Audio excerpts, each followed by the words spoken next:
E aí, gente, rapaz, ó, trabalhando ali, rapaz, o trem fumaciou tudo, menino. Isso aqui que deu ali.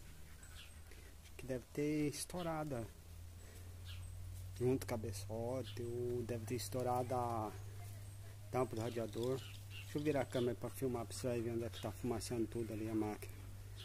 Lascou agora, hein? Ai, gente, o trem lascou, ó. Fumaceira que tá saindo aí, ó. O que vocês acham, hein?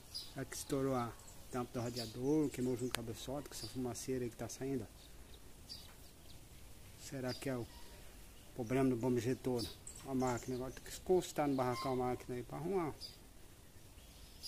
Acho que foi bico também, bomba injetora, pode ser, né? O que vocês acham? Deixa no comentário o que vocês acham que aconteceu com a máquina aí. Agora tem que aposentar.